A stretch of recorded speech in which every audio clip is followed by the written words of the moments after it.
घर का भेदी लंका ढाए ही जी म्हण तयार झाली ही खूप हजारो वर्षापूर्वी तयार झालेली म्हण. एका घटनेवरून हे सिद्ध झालं, ते शब्दांकित झालं. त्याच पद्धतीने आपल्या काश्मीरमध्ये हे घर के भेदी खूप आहेत आणि जोपर्यंत हे घर के भेदी पूर्णतः संपत नाहीत तोपर्यंत मला नाही वाटत की भारतातला हा जो काही आतंकवाद माजलेला आहे तो संपेल असं काही दिसून येत नाही आणि शक्यही वाटत नाही. दिल्लीत लाल किल्ला सुप्रसिद्ध वास्तू, त्याच्या आसपास स्फोट घडवणं आणि ते सुद्धा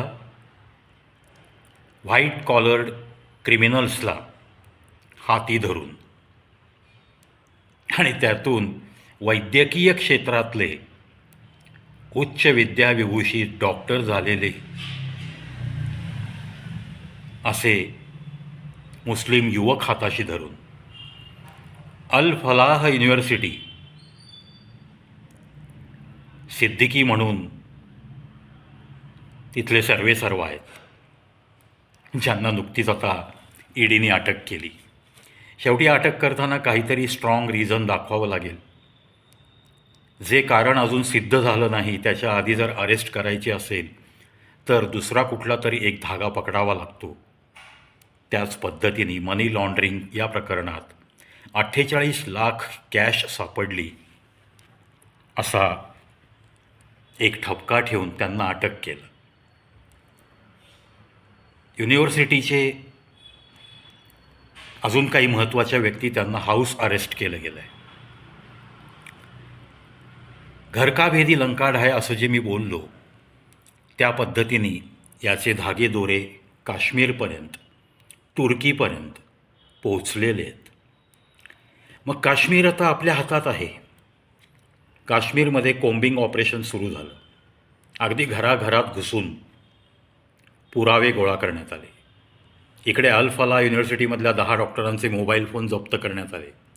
त्याच्यामधून मिळालेल्या माहितीनुसार अजून धरपकड सुरू झाली आणि घरोघरी आपल्या काश्मीर पोलीस आणि भारतीय सैन्य अशा कंबाईन ऑपरेशनमध्ये कमीत कमी 300 लोकांना उचलून आत टाकलेलं आहे.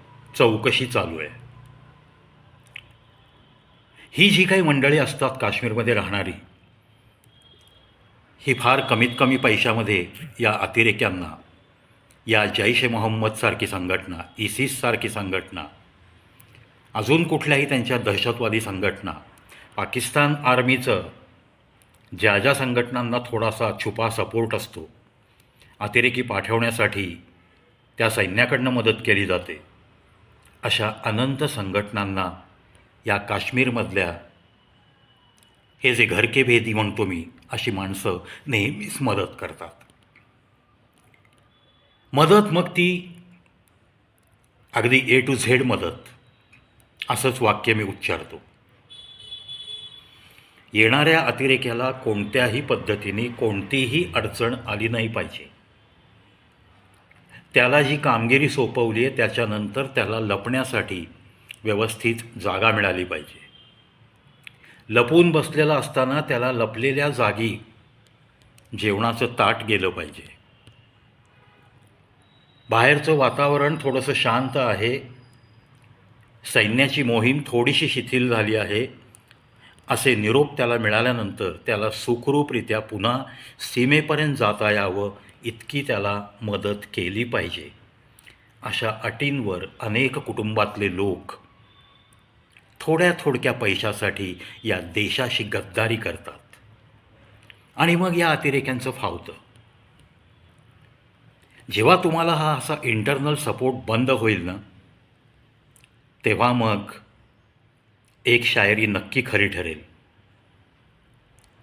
पता नहीं मेरे देश की मिट्टी में इतना क्या अच्छा लगता है, हर कोई इस सीमा के अंदर आकर हमारी ही गोलियों से मरना चाहता है, असं जे बोललं जातं भारतीय सैन्यातल्या सैनिकांकडून, हे नक्की खरं होईल, प्रत्येक वेळेस खरं होईल। जर लपायला जागा दिली नाही आपल्याच लोकांनी, जर जेवणाचं ताट दिलं नाही आपल्याच लोकांनी, जर आपल्या लोकांनी त्यांना आत येण्यासाठी मदत केली नाही, तर या घटनाच आपल्या देशात घडू शकत नाहीत। जम्मू काश्मीरमधली लोकं आजही या देशाशी गद्दारीच करतायत। ना त्यांना तिथे कोणी हिंदू परवडत नाही, ना कोणतं मंदिर बांधलेलं चालत नाही, ना कुठला पंडित परत येतो म्हणलेलं त्यांना पचणार नाही, ना कुठली आरती कानावर पडते, हनुमान चालीसा कानावर पडतंय हे त्यांना सहन होत नाही।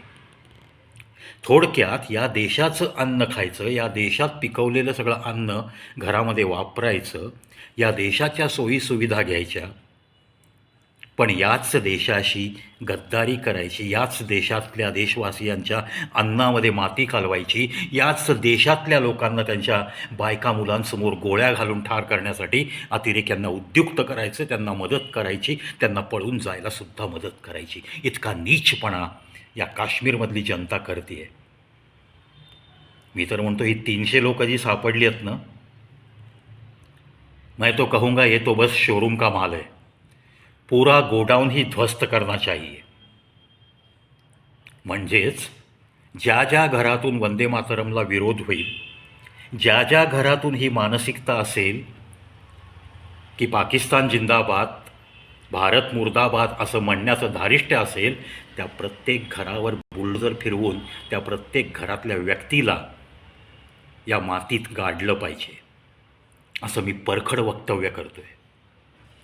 ज्या लोकांना काश्मीरी पंडितांचं दुःख दिसत नाही, अशा लोकांना सुद्धा अशाच पद्धतीने जरब बसवता आली पाहिजे।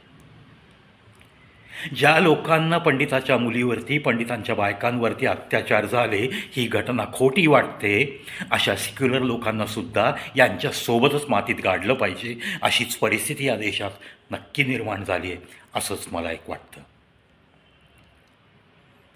का नाही असं रक्त सळसळत प्रत्येक नागरिकाचं, हे मोठं कोडच राहिलं आहे अजूनही। माझ्या जवळचे सुद्धा काही माणसं जेव्हा स्वतः सेक्युलरिझमचा आव आणतात, तेव्हा तर मला अत्यंत चीड येते आणि स्वतःची सुद्धा चीड येते की मी जर माझ्या जवळच्या सर्कलमध्ये अजून जागृती निर्माण करू शकत नसेन, तर माझ्या या वायफळ बडबडीचा खरंच ही वायफळ बडबड असाच उल्लेख होत राहील ना। मित्रांनो, हा तडफडाट प्रत्येक भारतीयाचा झाला पाहिजे, इररिस्पेक्टिव्ह ऑफ हिज रिलिजन, हर रिलिजन। धर्म तुमचा कोणताही असो, तुम्ही तो असा अगर ती असा, तुम्ही या भारताचं अन्न जर खाता, या भारताच्या मिठावर जर तुम्ही जगत असाल, तर या देशाची अस्मिता, या देशात ज्या घडणाऱ्या अशा आतंकी घटना आहेत त्याचा निषेध तुम्हाला नोंदवता नक्की आला पाहिजे। अतिशय ताठ मानेने निषेध नोंदवण्यासाठी घाबरलं नाही पाहिजे कुणी। आज 300 माणसं पकडली आहेत जम्मू काश्मीरमधली, त्यांची चौकशी चालू आहे। दिल्ली बॉम्बस्फोट हा फक्त एकच स्फोट पकडला गेला आहे, परंतु जे काही मॉड्यूल ते वापरणार होते ते पूर्ण मॉड्यूल उद्ध्वस्त झालं। एका डिजिटल पोस्टरवरनं एका चाणाक्ष अधिकाऱ्याने सुरू केलेली चौकशी आणि त्यानंतर मग फोन टॅपिंगमधनं जे काही आढळत गेलं, आणि ATS गुजरातची लाख लाख मेहरबानी मानू आपण। त्यांनी जे काही हुडकून काढलं त्याच्याने अख्खा देश वाचला आहे। 32 कार वापरल्या जाणार होत्या 32 ठिकाणी स्फोट करण्यासाठी।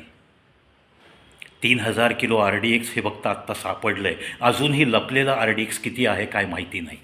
स्फोटकं जर एखाद्या युनिव्हर्सिटीच्या अंगणात साठवली जातात, तर त्या युनिव्हर्सिटीचं सगळं संचालक मंडळ याच्यामध्ये सामील आहे हे जगजाहीर आहे। कारण कोणी आपल्या अंगणामध्ये काही अवैध सामान पाठवण्यासाठी परवानगी देईल का? साधं जमिनीतलं खनिज कोणतंही घ्या, साधी वाळू घ्या, ही वाळू जरी साठवण्यासाठी कोणी कुणाचं शेत वापरायला दिलं तरीसुद्धा आज माणसावरती क्रिमिनल केसेस लॉन्च होत आहेत। त्यामुळे तुम्ही विचार करा, अल फलाह युनिव्हर्सिटीमध्ये जर प्रांगणामध्ये मोकळ्या जागेमध्ये जर काही स्फोटकं साठवण्याची परवानगी दिली गेली असेल तर याला जबाबदार नक्की कोण कोण आहेत. म्हणजे या विद्यापीठातून या देशविघातक कारवाया किती वर्ष झाली सुरू आहेत. मग JNUमध्ये काय काय चालतं? जवाहरलाल नेहरू युनिव्हर्सिटीमध्ये एकाच इयत्तेत 3-3, 4-4 वर्षे बसलेले, हॉस्टेल अडकवून ठेवलेले असे कोणते विद्यार्थी आहेत ज्यांना या पाकिस्तानमधल्या संघटना सपोर्ट करत आहेत आणि ज्यांना मोफतमध्ये कमीत कमी पैशामध्ये त्या युनिव्हर्सिटीचा विद्यार्थी म्हणून बोनाफाईड सर्टिफिकेटच्या आधारावर हॉस्टेल वापरायला मिळतं आहे, कन्सेशनमध्ये जेवायला मिळतं आहे. आणि मग करा याच देशाची माती. या सगळ्या घटना आज दिल्लीच्या स्फोटाच्या अनुषंगाने एक एक घटना बाहेर येत आहेत. मी तर या केंद्र सरकारला विनंती करीन, नुसत्या धमक्या देणं बास झालं. मोदी और शाह की अब ये चाल बहुत गहरी चाल, बहुत कुछ होने वाला है वगैरे वगैरे, हे धमकेवजा बोलणं आता बंद करा. न बोलता काहीतरी या देशवासियांना करून दाखवा आणि खरोखर जे आतंकवादी विचारांची लोकं आहेत त्यांना शोधून काढून त्यांना कायमचं कसं ठेचता येईल हे बघा. जवळची राष्ट्र जर काही तुमच्या इथं अतिरेक घडवत असतील तर त्या राष्ट्रांना कायमचं मातीत घालण्यासाठी काय करता येईल, किती राष्ट्रांचा पाठिंबा मागता येईल, त्यासाठी प्रयत्नवादी राहा, असं मला आवर्जून या सेंट्रल मिनिस्ट्रीला सुचवावंसं वाटतं. आता ही फक्त धमक्या देण्याची आणि तपासकामात वेळ घालवण्याची वेळ नाही आहे. Simultaneously you have to do something else. Some drastic action desperately needed. Sindoor operation ये तो एक झांकी है, ये तो एक ट्रेलर है, पिक्चर अभी बाकी है. बास झाली डायलॉगबाजी आता. माहिती आहे मला युद्ध अवघड आहे, पण तुमच्या नरड्यावरती जर कोणी नाचत असेल तरीही तुम्ही गप्पच बसणार का? मरता मरता तरी प्रतिकार करतो ना माणूस, नक्की केला पाहिजे. आणि हा प्रतिकार नाही आहे, हा प्रत्येकाच्या मनाचा प्रतिशोध आहे. हा आपल्या देशाला, आपल्या तिरंग्याला वाचवण्यासाठी केलेला खटाटोप, असंच त्याच्याकडे आम्ही बघू. प्रत्येक नागरिक कुठल्याही या अशा भारदस्त निर्णयाचं नक्की स्वागत करेल. पण स्वतःच्या फोल प्रसिद्धीसाठी जर का पडद्याच्या आडून आपलेच काही लोक अशी षडयंत्र करत असतील तर मात्र या देशाला कोणीही वाचवू शकत नाही. इथपर्यंत या गोष्टी गेल्या, पराकोटीला गेल्या. मोठमोठे भ्रष्टाचार माफ करायचे, मोठमोठ्या चौकशा बंद करायच्या आणि त्यांना पुन्हा मंत्रिमंडळात स्थान द्यायचं.